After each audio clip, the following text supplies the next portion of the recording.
So dear students, हमारी जो last example has की सुडो क्लास में रह चुकी है और जो फॉर्म्स से रिलेटेड है कि हम लोग इसके ज़रिए से पूरे के पूरे फॉर्म को भी सेलेक्ट कर सकते हैं बाय यूजिंग द इनपुट्स जो फॉर्म के अंदर रिजाइड कर रहे हैं। या सादा अल्फाज में आपको बताऊं कि एक फॉर्म के अंदर मौजूद जो इनपुट फील्ड्स हैं उनके साथ हम लोग हैज़ सुडो क्लास को यूज करके हम लोग पूरे के पूरे फॉर्म को सेलेक्ट कर सकते हैं depending upon the state of the input field. ये मेरी बात आपको तब ज्यादा अच्छे तरीके से समझ आएगी जब मैं आप लोगों को ये सारी की सारी चीजें प्रैक्टिकली इम्प्लीमेंट करके दिखाऊंगा।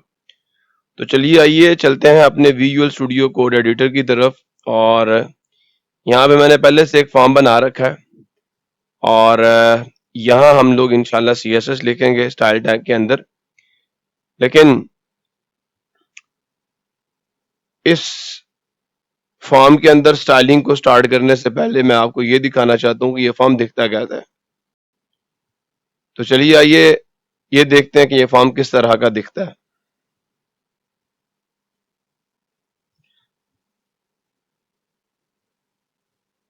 हम लोग आ गए जी अपने सुडो क्लास फंक्शंस के फोल्डर के अंदर और यहाँ पे ये हमारी फाइल है हैज सुडो क्लास .html के नाम से। हमने अपनी ये फाइल ओपन कर ली है। यहाँ पे ये फॉर्म दिखना शुरू हो चुका है।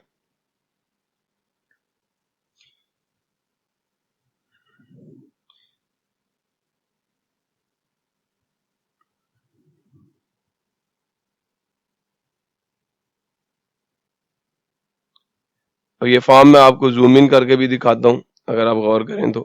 ये देखें, first name, last name, email, password.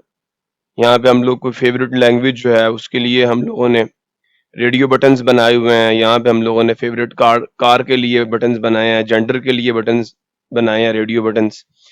यहाँ हम लोगों ने कंट्री सिलेक्शन के लिए सिलेक्ट ड्रॉप डाउन लिस्ट बनाई हुई है और ये सबमिट बटन है। सो इसको मैं जूम आउट करता हूँ।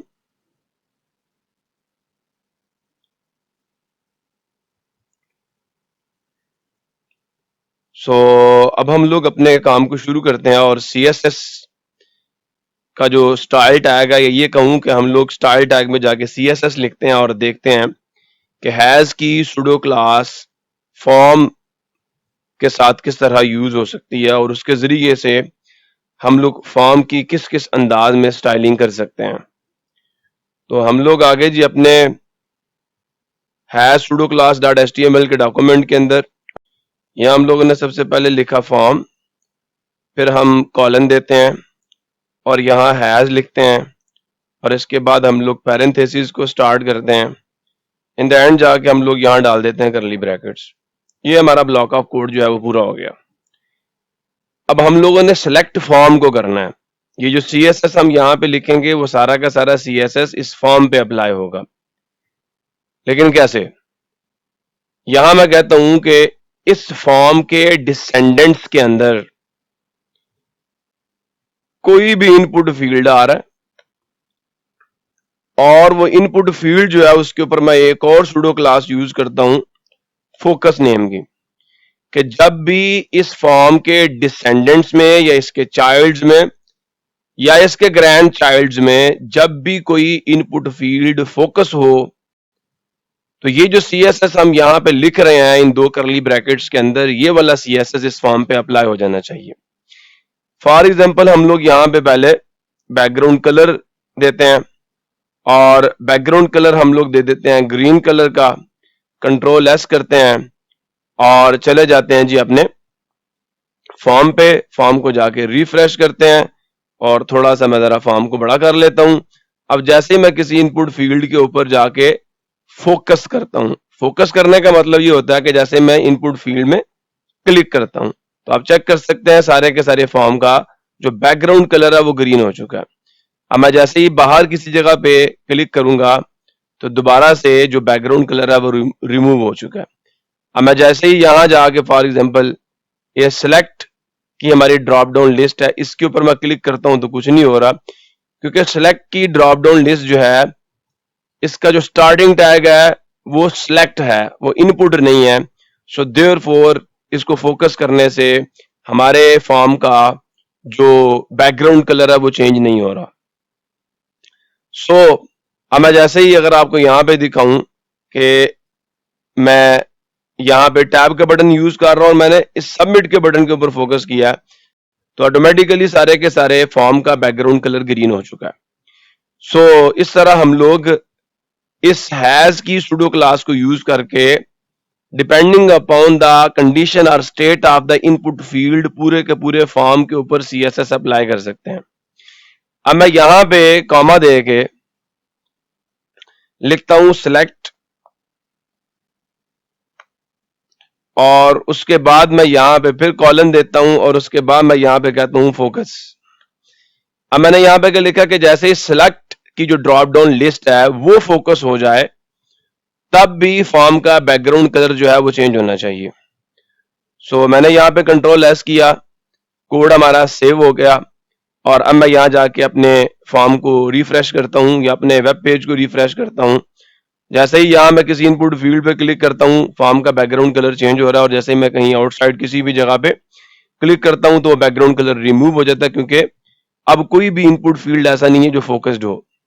लेकिन जैसे मैं यहाँ आके अब इस ड्रॉप डाउन सिलेक्ट लिस्ट के ऊपर क्लिक करता हूं, तो अब आप देख सकते हैं कि अब भी जो हमारा फॉर्म है उसका बैकग्राउंड कलर चेंज हो रहा है, क्योंकि यहाँ हमने आर की कंडीशन अब अप्लाई कर दी है कि अगर ये वाली कंडीशन फुलफिल हो तो तब भी फॉर्म का बैकग्राउंड कलर जो है वो चेंज कर दो, या ये वाला सीएसएस इस फॉर्म के ऊपर अप्लाई कर दो।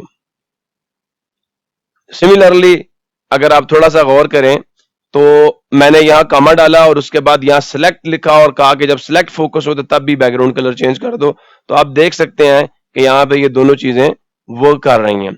अब मैं एक और काम करता हूं, मैं कहता हूं नहीं, मैंने फॉर्म का बैकग्राउंड कलर नहीं चेंज करना, मैंने क्या करना है, मैंने जो इनपुट फील्ड्स है उन तमाम का बैकग्राउंड कलर चेंज करना है। तो मैं यहां पे लिखता हूं इनपुट। मैंने क्या किया, first of all depending upon the condition of the input fields, मैंने फॉर्म को सिलेक्ट किया कि जब भी कोई इनपुट फील्ड फोकस हो या कोई select drop down list focus हो जाए, फॉर्म सिलेक्ट हो, लेकिन ये वाला सीएसएस फॉर्म पे अप्लाई नहीं होना चाहिए, बल्कि फॉर्म के डिसेंडेंट्स में जो इनपुट्स आ रहे हैं ये वाला सीएसएस अब उनके ऊपर अप्लाई होना चाहिए। तो कंट्रोल एस किया, हम चले जाते हैं अपने वेब पेज पे, अपने वेब पेज को जाके रिफ्रेश करते हैं। अब जैसे ही मैं किसी इनपुट फील्ड को फोकस करूंगा यानी उस पर क्लिक करूंगा, तो आप देख सकते हैं बाकी जितने भी इनपुट फील्ड्स हैं उन तमाम का बैकग्राउंड कलर जो है वो चेंज होना शुरू हो गया, बल्कि अब जो बैकग्राउंड कलर है वो पूरे के पूरे फॉर्म के ऊपर अप्लाई नहीं हो रहा, बल्कि जो दूसरे इनपुट फील्ड्स हैं उनके ऊपर अप्लाई हो रहा है। अब मैं यहां पे एक और काम करता हूं कि इस कलर को फॉर एग्जांपल मैं यहां पे व्हीट कर देता हूं, कंट्रोल एस करता हूं, वेब पेज को जाके रिफ्रेश करता हूं। अब मैंने इस एक इनपुट फील्ड को फोकस किया, बाकी के सारे इनपुट फील्ड्स ऑटोमेटिकली जो हैं उनके ऊपर बैकग्राउंड कलर जो है वो अप्लाई हो चुका है, जैसे सबमिट के ऊपर भी अप्लाई हो चुका है। तो उम्मीद करता हूं ये मेरी बात आपको अच्छे तरीके से समझ आ चुकी है। अब हम चलते हैं नेक्स्ट। हम एक और काम भी यहां पे कर सकते हैं कि मैं सिर्फ इनपुट फील्ड्स को ही यहां पे टारगेट कर रहा हूं जो कि डिसेंडेंट्स हैं इस फॉर्म के।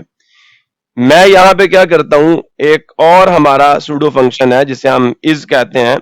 मैं अपने प्रीवियस लेक्चर्स में इसके बारे में डिटेल में आप लोगों को बता चुका हूं। तो मैं यहां पे कहता हूं कि अगर इस फॉर्म के डिसेंडेंट्स में कहीं कोई इनपुट फील्ड आपको नजर आए उसका बैकग्राउंड कलर भी चेंज करो। सिमिलरली मैं यहां पे कॉमा देता हूं और लिखता हूं कि अगर कोई सिलेक्ट की ड्रॉप डाउन लिस्ट आपको नजर आए तो उसका बैकग्राउंड कलर भी चेंज करो। मैं कंट्रोल एस करता हूं, चला जाता हूं अपने वेब पेज पे, अपने वेब पेज को जाकर रिफ्रेश करता हूं। अब जैसे मैं यहां पे क्लिक करता हूं, आप देख सकते हैं अब जो ड्रॉप डाउन लिस्ट सिलेक्ट की थी उसका भी बैकग्राउंड कलर चेंज हो रहा है। अब लेकिन ये जो हमारे रेडियो बटन्स हैं या हमारे चेक बॉक्सेस हैं इनका बैकग्राउंड कलर चेंज नहीं हो रहा, तो हुजूर वाला इनके ऊपर जो बैकग्राउंड का कलर है वो वर्क नहीं करता। इनको हम लोग अगर स्टाइलिंग इनके ऊपर अप्लाई करके इनको हाईलाइट करना चाहें तो हम लोग इनके ऊपर शेडो का इफेक्ट अप्लाई करते हैं, तो चलिए आइए मैं यहां पे एक शेडो का इफेक्ट भी दे देता हूं। बॉक्स शेडो मैं यहां पे लिखता हूं और इसके अंदर पहली वैल्यू होती है हॉरिजॉन्टल शेडो की, फॉर एग्जांपल मैं वो दे देता हूं 2 पिक्सल्स। दूसरी वैल्यू होती है वर्टिकल शेडो की, मैं वो भी 2 पिक्सल्स दे देता हूं। और तीसरी वैल्यू होती है ब्लर रेडियस की, मैं वो भी 2 पिक्सल्स दे देता हूं। और चौथी वैल्यू होती है स्प्रेड रेडियस की, चौथी वैल्यू स्प्रेड रेडियस की होती है, मैं वो नहीं दे रहा। और यहां पर कलर की वैल्यू मैं रेड दे देता हूं। कंट्रोल एस करता हूं और जाके अपने वेब पेज को रिफ्रेश करता हूं। मैं जैसे ही यहाँ पे फोकस करूंगा तो आप चेक कर सकते हैं, ये देखें इनके ऊपर जो बॉक्स शेडो है वो भी अप्लाई हो रहा है। सिमिलरली हमारे रेडियो बटन्स पे भी बॉक्स शेडो अप्लाई हो रहा है, हमारे चेक बॉक्सेस पे भी बॉक्स शेडो अप्लाई हो रहा है, और हमारे रेडियो बटन्स के ऊपर भी बॉक्स शेडो अप्लाई हो रहा है। मतलब हर एक चीज के ऊपर बॉक्स शेडो अप्लाई हो रहा है। जैसे मैं इनपुट फील्ड से अपने आप को हटाता हूं, या जैसे ही मैं फोकस के इफेक्ट को या जैसे ही मैं इनपुट फील्ड से बाहर आता हूं, ये कहूं कि जैसे मैं इनपुट फील्ड से बाहर आता हूं, बाहर क्लिक करता हूं, कोई भी इनपुट फील्ड फोकस नहीं होता, तो ये सारा का सारा इफेक्ट जो है वो रिमूव हो जाएगा। यहां से हम लोग एक कंक्लूजन ये भी निकाल सकते हैं कि ये नहीं कि हम लोग फॉर्म के अंदर मौजूद इनपुट फील्ड्स को यूज करके हम लोग सिर्फ फॉर्म के ऊपर ही इफेक्ट्स अप्लाई कर सकते हैं, बल्कि हम लोग फॉर्म में मौजूद जो इनपुट फील्ड्स हैं उनके साथ सूडो क्लासेस को यूज करके हम लोग फॉर्म के अंदर मौजूद एलिमेंट्स के ऊपर भी इफेक्ट्स जो हैं, उसके डिसेंडेंट्स के ऊपर भी इफेक्ट्स अप्लाई कर सकते हैं। अब मैं यहाँ पे आप लोगों को एक और मजेदार किस्म का इफेक्ट अप्लाई करके दिखाता हूं कि मैं कहता हूं जी, अब जो है जब भी कोई इनपुट फील्ड जो है वो फोकस हो या कोई select drop down list focus हो, तो फॉर्म के अंदर मौजूद जो इनपुट्स हैं, कौन से इनपुट्स? वो इनपुट्स जो चेक्ड हों। अब उनके ऊपर ये वाले इफेक्ट्स अप्लाई होने चाहिए। तो मैं कंट्रोल एस करके कोड को सेव करता हूं, चला जाता हूं अपने वेब पेज पे, वेब पेज को जाके रिफ्रेश करता हूं। जैसे मैं यहाँ पे फोकस करता हूं, देखें जी सिर्फ इसका बैकग्राउंड कलर चेंज हो रहा है, क्योंकि यहाँ पे ये भी मेंशन्ड है, सेलेक्ट की ड्रॉप डाउन लिस्ट जो है ये मेंशन्ड है इस की सूडो क्लास के अंदर, सो देयरफॉर इसके ऊपर तो वो वाला इफेक्ट अप्लाई हो रहा है, बाकियों के ऊपर ये इफेक्ट अप्लाई नहीं हो रहा, क्योंकि मैंने अब इनपुट के ऊपर चेक्ड की कंडीशन लगा दी है। अब मैं जैसे ही यहाँ पे किसी चेक बॉक्स को क्लिक करूंगा, आप चेक कर सकते हैं उसका उसके उसके ऊपर जो है वो बॉक्स शेडो इफेक्ट अप्लाई होना शुरू हो चुका है। अब जैसे जैसे मैं इनको अनचेक करता जा रहा हूं, वैसे वैसे इनके ऊपर से जो बॉक्स शेडो का इफेक्ट है वो भी रिमूव होता जा रहा है। तो यहाँ लबेलुबाब ये बनता है कि आप लोगों को मैं ये बता रहा हूं कि आप लोग बहुत सारे इफेक्ट्स अपने फॉर्म के ऊपर भी अप्लाई कर सकते हो by using the has pseudo class, और सिर्फ फॉर्म पर ही नहीं बल्कि फॉर्म के अंदर मौजूद जो एलिमेंट्स हैं उनके ऊपर भी आप डिफरेंट सॉर्ट ऑफ इफेक्ट्स को अप्लाई कर सकते हो। अब मैं आपको जो है एक और यहाँ मजेदार किस्म का इफेक्ट अप्लाई करके दिखाता हूँ, लेकिन ये इफेक्ट अब फॉर्म के ऊपर नहीं होगा बल्कि ये लेबल्स के ऊपर होगा। हम लोगों ने एडजेसेंट सिबलिंग का कॉम्बिनेटर ऑपरेटर अप्लाई करके हम लोगों ने जो चेक बॉक्सेस के बाद यहाँ पे लेबल्स आ रहे हैं इनके ऊपर पहले ही हम लोग इफेक्ट्स अप्लाई करना सीख चुके हैं। जरा मेरी बात आपने गौर से सुननी है। यहां पे ये जो इनपुट फील्ड्स हैं इनसे पहले लेबल्स आ रहे हैं, और ये जो हमारे चेक बॉक्सेस हैं या रेडियो बटन हैं इनके बाद लेबल्स आ रहे हैं। अगर किसी इनपुट फील्ड के बाद लेबल आता है ना, तो उसको तो हम लोग एडजेसेंट सिबलिंग के जरिए से हाईलाइट कर सकते हैं, उसके ऊपर CSS अप्लाई कर सकते हैं। लेकिन हैज की सूडो क्लास की बदौलत अब हम इस काबिल भी हो चुके हैं कि हम लोग अगर किसी इनपुट फील्ड से पहले कोई लेबल आ जाए तो हम लोग उसके ऊपर भी CSS अप्लाई कर सकते हैं। कैसे कर सकते हैं, चलिए आइए इसको भी देखते हैं। अब मैं इस सारे को यहां से रिमूव करता हूं और यहां मैं लिखता हूं लेबल, और यहां हैज की सूडो क्लास हम लोग स्टार्ट करते हैं, और एंड पे जाके हम लोग करली ब्रैकेट्स डालते हैं। यहां मैं पहले ही बैकग्राउंड कलर भी दे देता हूं, और यहां पे बैकग्राउंड कलर जो है वो मैं दे देता हूं रेड, और यहां पे जो फाउंड कलर है वो हम दे देते हैं व्हाइट। और अब मैं हैज में जाता हूं, मैं यहां पे जाके ये कहता हूं कि कोई भी इनपुट फील्ड जिससे पहले कोई लेबल आ रहा है, अब जिससे पहले कोई लेबल आ रहा है इसके बारे में मेरी काफी अच्छी डिस्कशन आप लोगों के साथ हैज सूडो क्लास से रिलेटेड जो मेरा पार्ट 1 का लेक्चर है उसमें हो चुकी है। आप प्लेलिस्ट में जाएं, उधर जाके आप देख सकते हैं। मुझे सिर्फ यहाँ पे क्या करना पड़ेगा, यहाँ एक कम्बिनेटर ऑपरेटर जो कि एडजेसेंट सिबलिंग का कम्बिनेटर ऑपरेटर है वो मुझे यूज करना पड़ेगा, और उसके बाद मैं यहाँ पे लिख दूंगा इनपुट। तो इसका मतलब क्या बना कि कोई भी इनपुट जो एडजेसेंट सिबलिंग हो उससे पहले आने वाला जो लेबल है, ये कहूं कि वो लेबल जिसके एडजेसेंट सिबलिंग में इनपुट हो, अब उसके ऊपर हम लोग सीएसएस अप्लाई करने जा रहे हैं। लेकिन इस इनपुट की स्टेट क्या होगी, तो हम यहां पे डाल देते हैं कि वो इनपुट अगर फोकस्ड है तो तब हम लोगों ने क्या करना है, इस लेबल पर ये वाला सीएसएस अप्लाई करना है। इस इनपुट का और इस लेबल का क्या रिलेशन है कि ये इनपुट जो है इस लेबल का एडजेसेंट सिबलिंग होगा, या सादा अल्फाज में आपको बताऊं तो ये वाला लेबल इस इनपुट फील्ड से पहले आ रहा होगा। तो अब हम लोगों ने इस लेबल को टारगेट कर लिया और हमने कंडीशन क्या लगाई है कि जब इनपुट फोकस हो तो तब ये वाली चीज जो है वो अकर होनी चाहिए, या ये सीएसएस इस लेबल के ऊपर अप्लाई होना चाहिए। मैं कंट्रोल एस करके कोड को सेव करता हूं और चला जाता हूं अपने वेब पेज पे। जाके हम वेब पेज को रिफ्रेश करते हैं, और जैसे ही मैं अब यहाँ इस इनपुट फील्ड पे फोकस करूंगा, यानी कि मैं इसके ऊपर क्लिक करूंगा, आप देख सकते हैं जो इससे पहले लेबल आ रहा है उस लेबल का बैकग्राउंड कलर जो है वो रेड हो चुका है और उसका फाउंड कलर व्हाइट हो चुका है। जैसे मैं इस लेबल को फोकस करता हूं, आप यहां देख सकते हैं यहाँ पे भी इफेक्ट अप्लाई हो रहा है, यहाँ पे भी, यहाँ पे भी, यहाँ पे भी। लेकिन यहां मसला हो रहा है।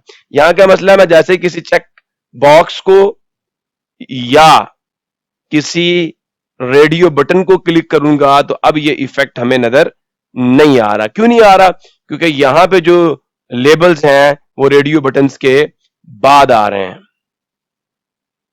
यहां जो लेबल्स हैं वो चेक बॉक्सेस के बाद आ रहे हैं।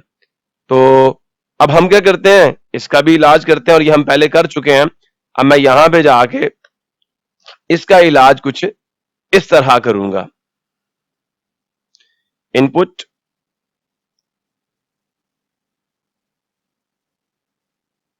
स्टेट उसकी फोकस होनी चाहिए, उसका जो एडजेसेंट सिबलिंग लेबल हो उस लेबल के ऊपर ये वाला सीएसएस अप्लाई हो जाना चाहिए, जो कि हमने अभी यहाँ पे ऊपर लिखा हुआ है। मैं कंट्रोल सी करके इस सारे को यहाँ से कॉपी करता हूँ, यहाँ लाके पेस्ट करता हूँ। कंट्रोल एस करके हम अपने कोड को सेव करते हैं और चले जाते हैं अपने वेब पेज पे। वेब पेज को जाके रिफ्रेश करते हैं। यहाँ देखें, जैसे ही इनपुट फील्ड को मैं फोकस करता हूँ तो उससे पहले आने वाले लेबल का जो बैकग्राउंड कलर है, फाउंड कलर है, वो चेंज हो रहे हैं।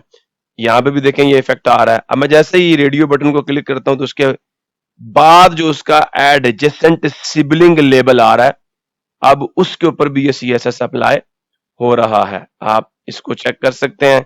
एंड सिमिलरली जैसे मैं चेक बॉक्स को चेक करूंगा, यहाँ पे भी देखें लेबल जो है उसके ऊपर सीएसएस अप्लाई हो रहा है। उम्मीद है आपको ये मेरी बात अच्छे तरीके से समझ आ रही है। अब अगर हम लोग जो सिलेक्ट की ड्रॉप डाउन लिस्ट है इससे पहले आने वाले लेबल के ऊपर भी सीएसएस अप्लाई करना चाहें तो हम कैसे कर सकते हैं। लेकिन यहाँ गौर कीजिएगा, ये वाला लेबल जो है ये इस सिलेक्ट की ड्रॉप डाउन लिस्ट जो है इससे पहले आ रहा है, तो फलिहाजा हम लोग इसके ऊपर हैज की सूडो क्लास जो है उसे यूज करेंगे। अब उसको कैसे यूज करेंगे, चलिए आइए देखते हैं इसको कैसे यूज करते हैं। तो पहले आने वाला जो लेबल है उसके लिए हम लोग ये वाला जो इफेक्ट है या ये वाला सीएसएस हम यूज कर रहे हैं। तो अब हम इसे कैसे यूज करेंगे, यहां जाके हम देते हैं जी कॉमा, प्लस का साइन, और उसके बाद हम लोग यहाँ पे डाल देते हैं सिलेक्ट, और सिलेक्ट के बाद हम लोग डाल देते हैं यहाँ पे फोकस, और कंट्रोल एस करके अपना कोड सेव कर लेते हैं। अब इस कोड का मतलब क्या बना कि वो लेबल जो किसी इनपुट फील्ड से पहले आ रहा हो, जैसे ही इनपुट फील्ड फोकस हो, वो लेबल जो है उसके ऊपर ये CSS अप्लाई हो जाना चाहिए। सिमिलरली वो लेबल जो सेलेक्ट की ड्रॉप डाउन लिस्ट से पहले आ रहा हो, और जैसे ही सिलेक्ट की ड्रॉप डाउन लिस्ट फोकस हो, उस लेबल के ऊपर ये वाला CSS अप्लाई हो जाना चाहिए।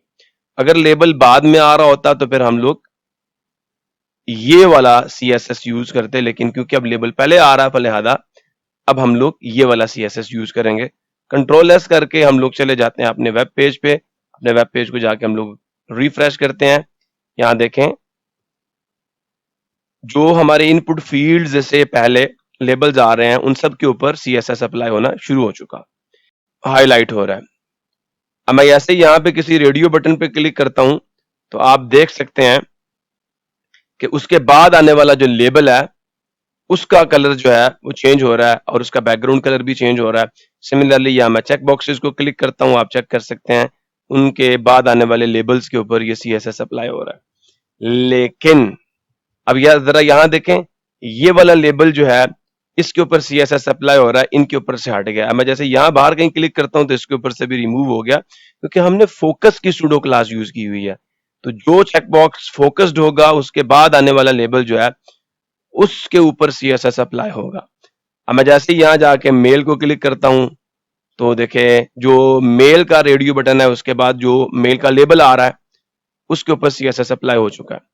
अब मैं यहां जाता हूं और यहां जाके आपको दिखाता हूं, जैसे ही मैं सेलेक्ट की ड्रॉप डाउन लिस्ट को फोकस करूंगा, आप देख सकते हैं कि सेलेक्ट की ड्रॉप डाउन लिस्ट जो है उससे पहले आने वाला लेबल जो है वो हाईलाइट हो चुका है।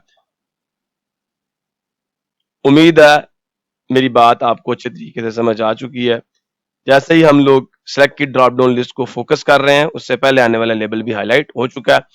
तो ये था जी कि हम लोग एक फॉर्म के अंदर अगर किसी इनपुट फील्ड से पहले लेबल आ रहा हो तो उसको हम अगर हाईलाइट करना चाहें, उसका बैकग्राउंड कलर चेंज करना चाहें, या उसका कलर चेंज करना चाहें, या हम उसके ऊपर बॉर्डर अप्लाई करना चाहें तो हम कर सकते हैं। क्यों नहीं कर सकते? फॉर एग्जाम्पल हम यहाँ पे बॉर्डर लिख देते हैं जी, और बॉर्डर में हम दे देते हैं जी 5 पिक्सल्स का जी सॉलिड गोल्ड कलर का बॉर्डर हम दे देते हैं यहाँ पे। कंट्रोल एस किया और यहाँ जाके हम लोग बॉर्डर रेडियस भी दे देते हैं, और बॉर्डर रेडियस हम लोग दे देते हैं फॉर एग्जांपल 10 पिक्सल्स का, और कंट्रोल एस करके हम लोग कोड को सेव करते हैं। ये दोनों जो कोड की लाइनें हम यहाँ से कॉपी करते हैं और यहाँ जाके इनको पेस्ट कर देते हैं। कंट्रोल एस करते हैं, अपने वेब पेज को रिफ्रेश करते हैं। अब जरा देखें क्या इफेक्ट आता है। जैसे इनपुट फील्ड को मैंने फोकस किया, आप चेक कर सकते हैं उससे पहले आने वाला जो लेबल है उसका बैकग्राउंड कलर रेड हो गया, उसका फाउंड कलर जो है वो व्हाइट हो गया, और उजरे वाला उसके ऊपर बॉर्डर भी अप्लाई हुआ और बॉर्डर रेडियस भी अप्लाई हुआ। सो उम्मीद है आपको मेरी ये बात अच्छे तरीके से आप समझ आ चुकी है। अब मैं जैसे ही एज को जो है फोकस कर रहा हूँ, जैसे जैसे मैं इनपुट फील्ड्स को फोकस कर रहा हूँ वैसे वैसे आप देख सकते हैं उनके बाद आने वाले लेबल्स के ऊपर या उनसे पहले आने वाले लेबल्स के ऊपर ये CSS अप्लाई हो रहा है। जैसे चेक बॉक्सेस को हम चेक करते जा रहे हैं वैसे वैसे उनके बाद आने वाले लेबल्स के ऊपर ये CSS अप्लाई हो रहा है। जैसे मैं ड्रॉप डाउन लिस्ट को फोकस करता हूँ उससे पहले आने वाले लेबल के ऊपर ये CSS अप्लाई हो रहा है। उम्मीद है मेरी ये बात अब आपको अच्छे तरीके से समझ आ चुकी है। सो हुजूर वाला, मिलते हैं नेक्स्ट लेक्चर में। तब तक के लिए अल्लाह हाफिज। पाकिस्तान जिंदाबाद।